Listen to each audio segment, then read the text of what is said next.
오늘은 특별히 이제 4장 말씀을 중심으로 해서 기념비를 세우라, 영적인 기념비에 대해서 함께 말씀을 나누려고 합니다. 제가 참 안 나가는 사람인데 어쩌다가 중국의 백두산을 가보게 되었습니다. 아마 그때 안 갔으면 평생 못 갔을 건데 다행히도 기회가 있어서 한번 아주 오래전 휴가 때 가본 적이 있는데, 그곳에서 길림성에 있는, 저게 뭔지 아십니까? 강계토항비입니다. 맨 역사 속에서만, 책 속에서만 보고 사진에서만 봤는데 실제 가서 보니까 가기 전에 가이드가 여기 우리 땅이었다고 말하면 안 됩니다. 몇 번 당부하고 주의를 주는데 막 저는 앞에 달려갔습니다. 저는 이런 걸 굉장히 좋아하거든요. 그래서 막 달려갔는데 크기가 얼마나 크든지 높이가 6.3m고 넓이죠 2m가 되고, 그 돌의 무게가 자그만치 37톤이나 됩니다. 그 옆에 있는 글이 7445자로 되어 있는데, 탁본이라는 것은 먹물을 묻혀서 종이를 붙여서 이렇게 복사한 걸 탁본이라고 그럽니다. 탁본입니다. 거기에 보면 강계토 고구려가 어떻게 시작됐는지 신하들에 대해서 기록하고 있고, 강계토 대왕이 저 만주, 그 다음에 그 험악한 요동, 그리고 연해주라고 하는 블라드보스토크라고 그러죠. 소련, 러시아의 땅까지 정말 말갈기를 세우고 활을 쳐들고 달렸는지 막 생각할 때 가슴이 막 뭉클하고 자부심이 생기고, 저절로 여기가 우리 땅이야, 이런 막 말이 나오는 것을, 그래서 기념비라는 게 지금으로부터 1400년 전에 세워진 저 기념비인데, 그걸 보고 정말 1400년에 이 후손이 그렇게 감동하고 감격할 수 있구나 하는 것을 느꼈습니다. 오늘 말씀에서 보면 우리가 지난주에 살펴본 대로 제사장들에게 발을 요단강에 들여놓았더니 요단강이 솟아오르고, 그리고 사르단까지 이제 담처럼 쌓여서 물이 차고 멈추게 되었고, 이스라엘 백성들이 마른 땅을 건너게 되었습니다. 마른 땅과 같이 요단강을 건너게 되었습니다. 200만이니까 엄청난 수지요. 당장 단번에 건넌 게 아니죠. 정말 상당한 시간 동안 건넜겠지요. 속히 건넜다고 말씀하고 있는데, 그런데 하나님께서 여호수아에게 이렇게 말씀하십니다. 12지파 중에서 대표자 한 사람씩 12명을 선발해라. 그리고 제사장이 서 있던, 법궤를 메고 언약궤를 메고 서 있던 그곳에 있는 돌들을 취하여서 어깨에다 메고 유숙하는 곳에 두었다가 그 12돌을 바로 기념되게 한 덩어리로 세우라고 명령하십니다. 왜 하나님께서 이 기념비를 세우라고 했을까? 우리가 생각을 해볼 수 있습니다. 제가 이 말씀을 묵상하고 준비하면서 여러 참 주석들도 많이 보고 설교집도 많이 봤는데, 우리가 기념비를 세워야 됩니다, 이런 식의 설교는 많이 있어도 그 본문에서 왜 기념비를 세우라고 했는지, 우리가 성경을 볼 때 제일 중요한 것은 무작정 은혜 받아야 되겠다고 성경을 보는 것이 아니라, 하나님께서 그 말씀을 주실 때 그 어떤 액션들 또는 어떤 것을 주실 때 그것이 어떤 의미가 있는가를 살펴보는 것이 제일 중요합니다. 그렇지 않고 받은 은혜는 그것은 사실은 진짜 왜 하나님의 본의와 본뜻과 전혀 상관없이 내가 받은 은혜이기 때문에, 이건 말 그대로 사람의 부흥사들이 얘기하듯이 내가 복음 지가 복음이지요. 그건 아무런 하나님의 계시와 말씀과 상관이 없는 것입니다. 저는 이 말씀을 묵상하면서 제가 이제 9절 말씀에 대한 설명도 썼는데, 거기에 보면 제사장이 서 있던 곳에 기념비를 세우고 기념비를 2개 세운 것으로 나오는데 거기에 대한 해석은 제가 이제 설교문을 단톡방에 올려놓을 테니까 여러분들이 혹시 관심이 있으신 분들은 보시기 바랍니다. 오늘 말씀드리고 싶은 것은 왜 하나님께서 요단강에 이 법궤를 맨 바로 언약궤를 메고 있는 제사장 주변에 있는 돌을 12지파 중에서 한 사람씩 뽑아서 이제 어깨에 메고 유숙하는 곳에 두고 길갈에 세우도록 했는가 하는 것입니다. 그것은 바로 다음 이유 때문에 그렇습니다. 여호수아서 4장 3절에 보면 그렇게 말씀하고 있고 4장 6절에 보면 우리 다 같이 한번 읽어보겠습니다. 시작. 이것이 너희 중에 표징이 되리라. 후일에 너희의 자손들이 물어 이르되 이 돌들이 무슨 뜻이냐 하거든 기념비가 너희의 무엇이 되리라? 표징이 되리라. 이렇게 말씀하고 있습니다. 표징이라는 것은 뭐냐면 사인이라는 말입니다. 여러분들이 오늘 교회에 오실 때 많은 신호등을 이제 거쳐서 왔을 것입니다. 신호등의 빨간불은 가지 말라는 신호입니다. 그리고 파란불은 어때요? 가도 좋다는 신호입니다. 그러니까 이 12돌덩이를 한 더미로 이제 기념하게 쌓은 것은 바로 하나님께서 너희에게 무엇이 되게 하려 함이라? 표징이 되게 하려 함이라, 사인이 되게 하려 함이라, 기호판이 되게 하려 함이라, 또는 시그널이 되게 하려 함이라 이렇게 말씀하고 있습니다. 과연 이 무슨 표징으로 하나님께서 그렇게 하셨는가 생각할 때에 첫 번째로 생각할 수 있는 것은 연합의 표징입니다. 그러니까 이스라엘 하나님께서 여호수아에게 명령하시면서 12지파 중에서 한 사람씩 뽑으라고 말씀하고 있습니다. 그래서 12지파의 그 대표가 제사장이 서 있었던 그곳에서 돌을 친하여서 그 돌이 기념비 그 강개토왕 대양 비처럼 그렇게 큰 게 아닙니다. 그냥 어깨에 맬 정도의 돌입니다. 그러면 하나님께서 단지 요단강을 바로 건넜다는 역사적인 사실을 후손들에게 알게 하려면 너희들이 힘을 합해서 요단강에 있는 가장 큰 돌을 바로 들어다가 그것을 기념비로 세우라고 하셨을 것입니다. 그런데 12지파 중에서 한 사람씩 택하여 이렇게 말씀하고 있습니다. 그리고 12덩이를 메고 그것을 폭에 쌓아서 기념이 되게 하라. 이것이 표징이니라 이렇게 말씀하고 있는 것입니다. 이것은 바로 무슨 얘기냐면 바로 12지파는 옛 언약 백성의 시작이고 하나님께서 옛 언약 백성을 통해서 하나님의 구원 경륜을 이루어 가시기 때문에 12지파에게 가장 중요한 것은 하나 되는 것입니다. 연합하는 것입니다. 그런데 사실 그러기가 굉장히 힘들어요. 그러니까 먼저 더 설명을 드리면 계시록에 보면 24장로가 하나님의 보좌 앞에서 이제 천상에서 예배드리는 장면들이 나오고 있습니다. 그러면 그 24장로는 누구를 말합니까?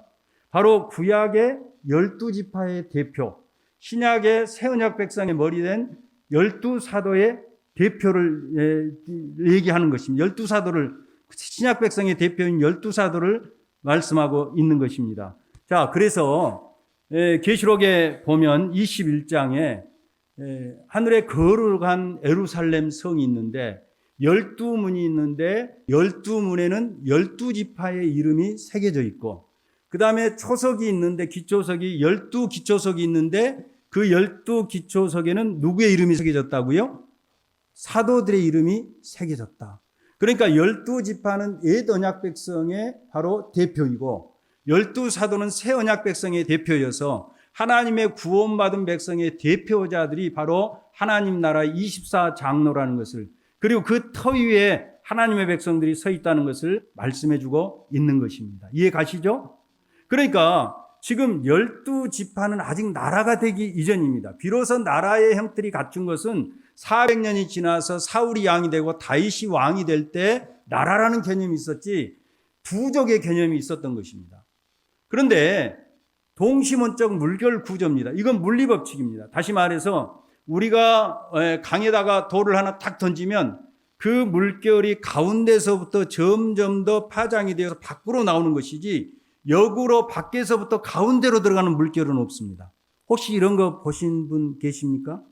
이건 물리적인 현상이에요. 역전 현상은 없는 거예요. 마찬가지로 관계도 그렇다는 겁니다. 그러니까 관계는 항상 나와 가까이 있는 사람을 먼저 챙기고 먼저 사랑하고 먼저 돌보게 되어 있고, 이의 관계가 부딪히면 나와 가까운 데서부터 모든 것을 다 생각하게 되어 있는 것입니다. 그래서 가장 가까이는 내 가족, 내 처자, 내 형제, 내 피부치, 내 집안, 그 다음에 나와 가까운 사람. 여러분, 미운 놈 떡 하나 더 준다고 그랬는데 이건 사실 거짓말인 것 같습니다. 절대 미운 놈 떡 하나 더 줘요, 안 줘요? 안 줍니다. 뺏어오면 뺏어오지 안 줍니다. 그 사실을 어디서 알 수 있냐면 이스라엘 백성들이 헤스본과 바로 바산을 쳐서 이제 요단강 동쪽에 요단강이 있으면 그 위로부터 북쪽으로부터 남쪽까지 이제 차지하게 됐습니다. 아주 이곳은 바산은 비옥한 땅이고 목초지가 아주 풍성한 땅입니다. 그래서 루벤과 므낫세와 그리고 갓지파와 므낫세 반지파가 모세에게 우리를 이 땅을 우리의 기업으로 주십시오. 이렇게 요청을 했습니다. 그러니까 대단한 하나님께서 가나안 땅을 너희에게 주리라고 말씀하고 계시지 가나안 땅 밖의 땅을 너희에게 주시리라고 말씀하지 않았거든요. 그런데 그 땅이 너무 비옥하고 자기들은 양떼가 많으니까 우리에게 이 땅을 주십시오. 이 두 지파 반이 바로 모세에게 요청을 했을 때에 모세가 크게 질책을 합니다. 화를 냅니다. 너희가 어찌하여 이스라엘 자손에게 낙심하게 하여서 여호와에게 주신 땅으로 건너갈 수 없게 하려 하느냐. 가데스 바네아처럼 40년 전에 이스라엘 백성들이 왜 낙심했습니까? 12명의 10명의 정탐꾼이 우리는 그들 앞에 메뚜기와 같다. 그런 낙심해서 15일이면 갈 수 있는 그 가나안 땅을 40년 동안 방해했듯이 이제 가나안 목전에 왔는데 이 두 지파 반이 우리 지파에게 이 비옥한 땅을 마치 롯이 아브라함이 태가라고 했을 때 정말 물된 동산과 같고 에덴 동산과 같은 그 소돔 고모라를 택했듯이 우리 집안은 여기서 살겠습니다. 이렇게 얘기한 거예요. 그때 모세가 아주 강하게 질책을 하면서 하나님의 구원 역사를 깨는 행위, 하나님의 구원 역사에 장애가 되는 행위라고 말씀하고 있지요. 그때 그들은 재빨리 회개하고 우리가 내 처자들은 내 가축들은 여기에 두고 우리가 바로 먼저 건너가서 우리 형제들에게 가나안 땅을 기업으로 주실 때까지 안식으로 주실 때까지 싸우겠습니다. 이렇게 말하고 있습니다. 그래서 깨질 뻔했던 연합 그리고 깨질 뻔했던 하나님의 구원 경륜 구원 역사를 바로 회복시킨 것입니다. 여기서 볼 수 있는 것은 무엇입니까? 사람이 모두가 다 관계 중심적이라는 겁니다. 혈연, 그렇죠? 가장 나의 가족. 저는 늘 이렇게 보면서 남에게는 불친절하고 남에게는 인색하고 다른 사람에게는 아주 무자비한 사람들이 자기 가족들에게는 아주 정말 강까지 빼줄 듯하게 그런 모습을 보면서 참 사람들의 그 모습이 정말 왜 이래야 될까 하는 생각을 해봅니다. 지금 우리 현실도 그렇잖아요. 지금의 윤 대통령이 될 수 있었던 이유가 무엇입니까? 입에 뭘 달고 후보 때 선거운동을 했어요? 공정 아닙니까? 공정한 세상을 만들겠다. 뭐가 그렇게 공정한 세상을 만드는 겁니까? 그런데 보세요. 자기 아내의 학력 위조, 경력 위조, 주가 조작 손도 안 되지 않습니까? 그러면서 지금 전 정부에 대한 것은 전방위적으로 수색하고 있지 않습니까? 공정을 위해서. 자기 장모, 우리가 다 아는 사실이지만 누가 피해자고 누가 가해자인지 상식이 있는 사람은 다 알지 않습니까? 그런데 오히려 가해자들이 처벌을 받고 형을 살고 고통을 당하고 돈 모두 다 털리고 그런데 손도 되지 않지 않습니까? 이거 어쩔 수가 없는 거예요. 그런데 하나님의 나라의 일을 이루어 가는데도 늘 이런 것들이 작동할 수밖에 없다는 것입니다. 그래서 하나님께서는 12지파 중에서 한 사람씩 택하여서 돌을 매라. 그리고 그것을 기념비로 쌓으라. 이렇게 말씀하고 있는 거예요. 이건 무슨 말입니까? 너희는 하나이다. 그 기념비가 표징이 된다는 것은 바로 너희는 하나이다는 것입니다. 너희가 하나가 될 때에 옛 언약 백성으로서 제사장 나로서서 하나님의 구원 경륜에 그리스도가 오시기까지 동행할 수 있다는 것입니다. 사랑하는 성도 여러분, 오늘 말씀을 통해서 우리는 볼 수 있는 12덩이의 기념비는 우리에게 없습니다. 그러나 우리에게 지울 수 없는 영원한 영적 기념비가 있는데 그것은 여러분과 제가 그리스도의 보배로운 피로 속량을 받아서 하나님의 백성이 되고 교회가 되었다는 것입니다. 교회는 우리 한 사람 한 사람이 동호회에 모이듯이 클럽 모이듯이 혹은 또 교회에 모이듯이 자기 이익을 위해서 뭉쳐서 규약을 만들고 함께 공동체를 만든 것이 아닙니다. 세상의 공동체는 내 이해관계와 맞아떨어지지 않으면 걔도 언제든지 살대할 수 있고 동호회도 언제든지 나올 수 있고 그래도 상관이 없습니다. 교회는 나에게 얼마나 유익을 주냐, 다른 사람이 나에게 얼마나 참 사겹게 아느냐, 내가 이 교회를 통해서 무슨 이익을 얻을 수 있느냐 해서 교회를 이루는 것이 아니라 여러분과 저를 하나님께서 그리스도 예수의 피로 구원하는 순간에 주의 몸에 연합시켜서 주의 몸에 묶어서 성령으로 교회가 되게 하시고 우리가 한 신앙 고백 아래서 지역교회로 로컬 처치로 지교회로 모이게 된 것입니다. 그러니까 교회에서 가장 중요한 것은 무엇입니까? 우리 주님께서 잘 보여주고 있습니다. 주님이 이 땅에서 공생애를 하실 때에 어머니와 동생들이 찾아왔습니다. 한 사람이 선생님, 당신의 어머니와 선생님의 어머니와 동생들이 밖에서 선생님이 말해줄 것을 바로 기다리면서 서 있습니다. 그때 우리 주님이 뭐라고 말씀하십니까? 주님이 제자들을 가리키면서 누구든지 하늘에 계신 내 아버지의 뜻대로 하는 자가 내 형제요 자매요 어머니니라. 우리가 우리 새언약교회를 이루면서 제일 중요하게 생각해야 될 것이 무엇입니까? 연합입니다. 하나 되는 것입니다. 이 하나됨에 있어서는 물리적이고 태생적인 바로 그런 관계를 넘어서야 한다는 것입니다. 내게 얼마나 유익이 있느냐? 내 가족과 내 혈연에 내 아는 가까운 사람에게 얼마나 도움이 되느냐? 그런 것이 아니에요. 우리는 왜 하나님께서 교회를 세우셨습니까? 다른 것이 아니죠. 에베소 3장 10절에 보면 이는 이제 교회로 말미암아 하늘에 있는 통치자들과 권세들에게 하나님의 각종 지혜를 알게 하려 하심이라. 하나님께서 그리스도 예수 안에서 우리를 구속하셔서 교회 삼으신 이유는 이 말이에요. 이는 so that 그래서 이 말이에요. 앞절을 받는 거예요. 교회는 무엇이냐? 바로 이스라엘 백성 12지파를 한 민족으로 이루시고 그 12지파를 제사장 나라로 삼으셔서 그리스도가 오실 때까지 그리스도의 요람이 되게 하시고 세상에 그리스도의 축복, 하나님의 축복을 알리는 제사장 나라가 되게 하셨듯이 이제 그리스도 예수 안에서 구원이 완성된 이 시대에는 교회를 자기 백성으로 자기의 몸으로 부르시고 그 교회를 통해서 하나님의 구원 경륜을 이루어 가신다는 것입니다. 주님 오실 때까지 하나님의 지혜를 알게 하신다는 것입니다. 이 구원 경륜을 말하죠. 그러므로 교회가 해야 될 일은 하나 되는 것입니다. 여러분과 저는 하나 되는 일에 힘써야 됩니다. 그래서 에베소서에 보면 모든 겸손과 온유로 하고 오래 참음으로 사랑 가운데서 서로 용납하고 평안에 매는 줄로 성령이 하나 되게 하신 것을 힘써 지키라. 힘써 지키라. 저는 제가 요즘에 표정이 그렇게 밝지 않지요. 좀 지친 것 같아요. 여러분의 무표정한 모습에 저도 점점 여러분을 닮아가는 것 같아요. 실제 그래요. 너무 표정이 없어요.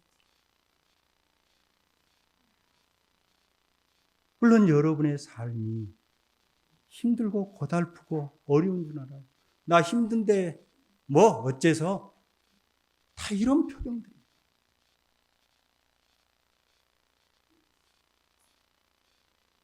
여러분 오늘 말씀 보세요. 성령의 하나 되게 하신 것을 힘써 지키는 일은 무엇입니까? 모든 겸손이에요. 모든 겸손은 무슨 말입니까? 온전한 겸손이라는 것이죠. 온유예요. 온유는 뭡니까? 부드러운 마음이에요. 부드러운 마음. 이건 우리의 고유한 성품이 아니라 성령께서 주시는 그리스도의 마음이죠. 나는 마음이 온유하고 겸손하니 너희는 내게 와서 배우라. 이렇게 말씀하고 계시잖아요. 오래 참음이에요.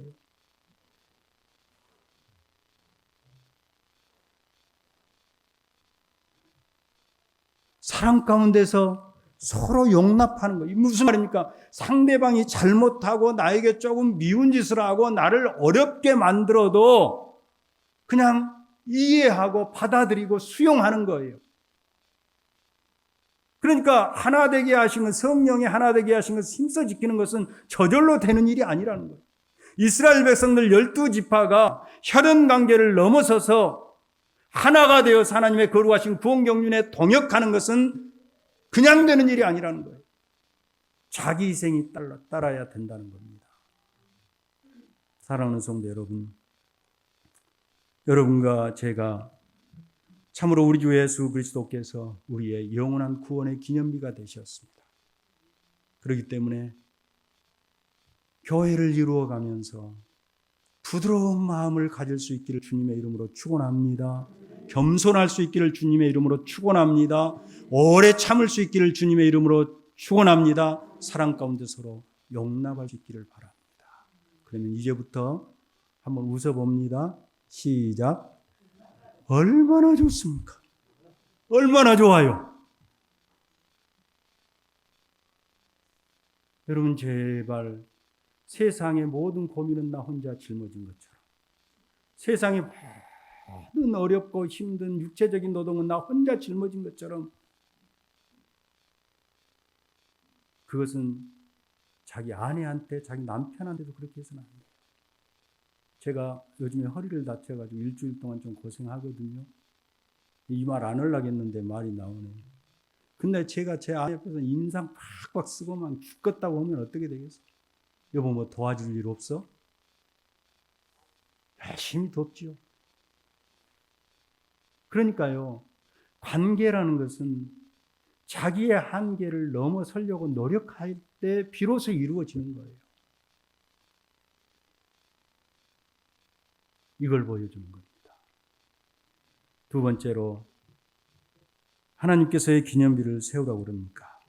하나님의 살아계심은 현재 진행형이라는 바로 표징 사인으로 그렇게 세우라고 말씀하고 있습니다. 6절 말씀에 보면 이것이 너희 중에 표징이 되리라.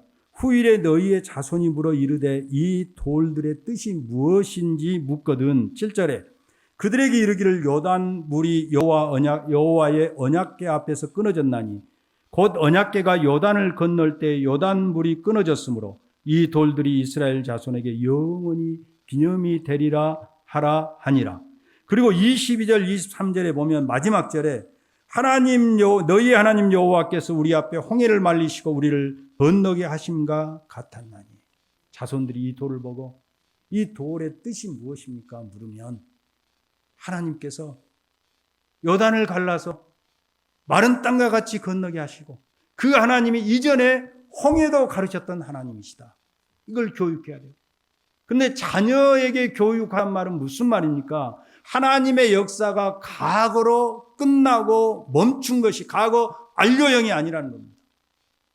지금도 하나님의 역사가 믿음으로 하나님을 의지하면 하나님은 어떤 하나님이십니까? 살아계신 하나님이라고 3장에 말씀하고 있지 않습니까? 한번 따라서 합시다. 살아계신 하나님, 살아계신 하나님. 그런데 오늘 말씀에서 4장 말씀 전체를 보면 가장 중요하게 계속적으로 반복한 말씀이 있습니다. 1절에 여호와께서 말씀하여 이르시되, 8절에 여호수아가 명령한 대로 행하되, 10절에 여호와께서 여호수아에게 명령하사 여호와께서 명령하신 일을 다 마치기까지, 15절에 여호와께서 여호수아에게 말씀하여 이르시되, 16절에 명령하여 올라오게 하라, 17절에 여호수아가 제사장들에게 명령하여 이르기를. 명령, 순종, 행하였다. 그러니까 무슨 말입니까?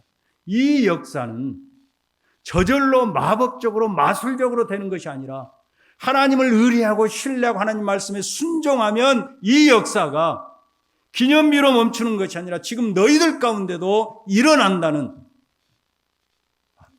표중이 되게 하시려고 하나님께서 바로 12덩이의 돌무더기를 세워서 기념비가 되도록 하셨다는 사실입니다. 사랑하는 여러분, 우리에게 있는 변치 않는 기념비는 우리 주 예수 그리스도이심을 믿으시기 바랍니다. 우리 예수님은 참 여호수아십니다. 여호수라는 말은 히브리어 말이고 예수라는 말은 헬라어입니다.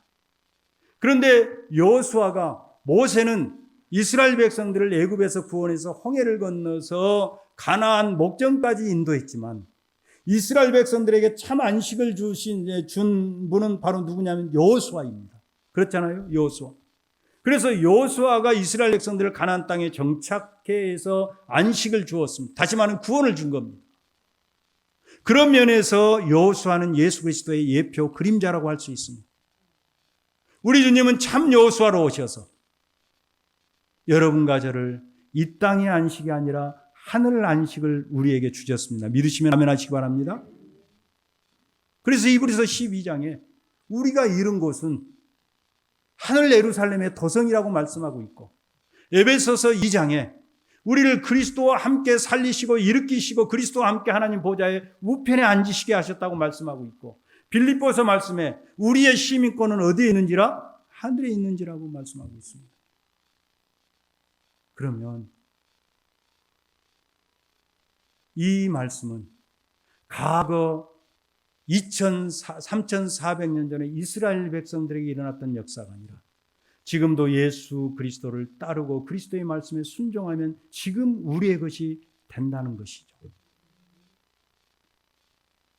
요즘에 참 안타까운 일들이 도무지 비성경적인 언어들과 그런 가르침들이 너무 난무하고 있다는 겁니다. 예수의 이름으로 선포하라. 예수의 이름으로 선포하니, 예수의 이름으로 선언하니, 예수의 이름으로. 무슨 예수의 이름이 부적입니까? 이건 듣지도 보지도 못한 이런 것들이 마치 성경적인 것처럼 그렇게 사용되고 가르쳐주고 있다는 겁니다. 안타까운 일이에요. 정말 안타까운 일. 여러분, 우리가 아무리 예수의 이름으로 선언하고 이 선포해도 거기에 기적이 없습니다.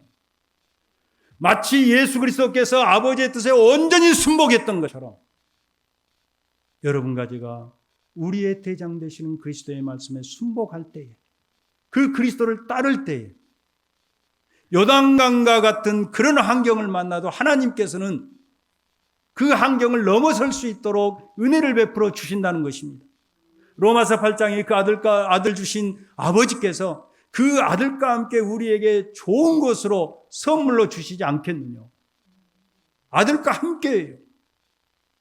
이 말은 함께라는 말은 우리가 아들과 연합해서 그 아들의 말에 순종하고 따르고 그 아들의 말에 온전히 순복할 때에, 그 말씀대로 살 때에 이런 얘기예요. 마지막 세 번째로는 바로 이 기념비를 세운 것을 뭐라고 말씀하고 있냐면 24절, 우리 다 같이 한번 읽습니다. 시작. 이는 땅의 모든 백성에게 여호와의 손이 강하신 것을 알게 하며 너희가 너희 하나님 여호와를 항상 경외하게 하려 하심이라 하라. 할렐루야. 앞에 건 생략하고 하나님을 경외하기 위해서. 그렇죠? 저는 우리 교회도 간증을 좀 했으면 좋겠습니다. 서로 일주일 동안 하나님께서 나에게 베풀어 주신 은혜, 여러분, 우리가 세심하게 영적인 눈으로 살펴보면 그냥 살면 하나님의 은혜인지, 그냥 살면 1,000,000원이 나한테 또르르 불러와도 하나님의 은혜인지 몰라요. 그런데 세심한 기도하면서 말씀 안에서 영적인 눈을 가지고 살피면 단 10원도 하나님의 은혜라는 사실을 깨닫게 돼요.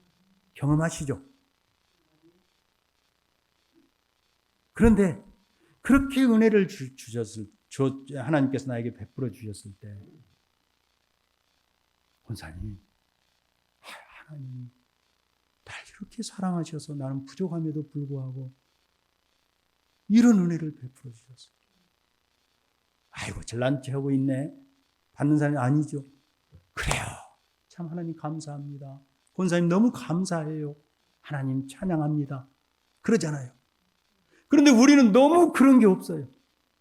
그냥 만나면 안녕하세요. 그냥 얘기하다가 차 타고 가고 예배 드리고 땡. 그러죠. 전화해. 다른 얘기하지 마세요. 하나님께서 나에게 이번에 말씀을 이렇게 주셨는데, 목사님이 주시는 말씀 나는 이렇게 은혜 받아서 너무 감사해. 그러면 전화 받는 분이 그걸 생각하지 못하다가 저 권사님 은혜 받았다는데, 그래 나도 그러네. 그렇게 되는 거예요. 그래서 이게 엘리베이션 상승 효과가 일어나는 거예요. 서로 영적인 고물을 시켜주는 거예요. 그래서 하나님을 찬양하고 경외하게 되는 겁니다. 물론 잘못된 간증 집회라는 게 자아자찬이 되고 자기가 어떻게 해서 하나님으로부터 축복받는지 축복의 도구와 수단으로 삼는 것, 이런 것들은 완전히 잘못된 것이죠.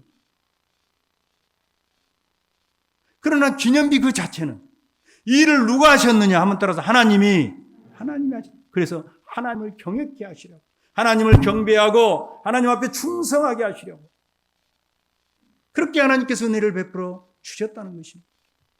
그것의 표준이 되게 하시려고 바로 길갈에 요단강 가운데 12돌을 취하여서 기념비로 세우라고 말씀한 것입니다. 이제 말씀을 마칩니다.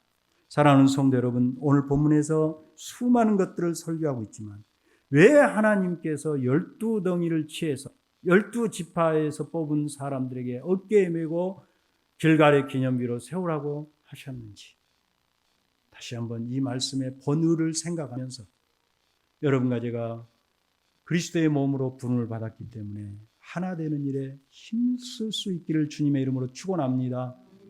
혈연과 이해관계를 떠나서 그리스도의 사랑으로 하나 되는 데 힘쓰고, 두 번째, 정말 하나님은 지금도 살아계신 하나님, 죽은 하나님이 아니잖아요. 언약의 하나님, 살아계신 하나님, 인격적인 하나님, 나의 작은 신음소리도 들으시고 신음소리를 참으로 내지 않아도 내 마음속에 품은 뜻을 아시고 의뢰할 때에 우리를 도우시고 요단강을 가르셨던 하나님께서 내 삶의 모든 장애를 다 끊어내시는 그 하나님이신 줄을 믿고 그 하나님을 의지할 수 있기를 주님의 이름으로 축원합니다. 그리고 여러분과 제가 하나님께 주신 은혜가 있으면 은혜 아닌 것이 없어요. 은혜 아닌 것이 없어요. 여러분 한번 생각해 보세요. 지난 일주일 동안 삶을 지금 이 순간 짧은 시간에 파노라처럼 한번 펼쳐보세요. 은혜 아닌 것이 어디가 있습니까? 아무리 예배에 나오고 싶어도 하나님의 은혜가 아니면 이 자리에 있을 수가 없어요. 내 의지로 가능해요? 천만에. 하나님께서 나에게 순간순간 기념비를 주신 것은 바로 하나님을 경외하게 하시려고 그렇게 하셨다는 사실을 알고, 우리의 신앙이 참으로 지날수록 신앙의 시간들이, 신앙의 뇌공도 근육도 더 튼튼해지고 내공도 쌓여서 하나님을 경외하고 더 사랑하고 더 충성하는 여러분과 제가 될 수 있기를 주님의 이름으로 축원합니다. 축원합니다.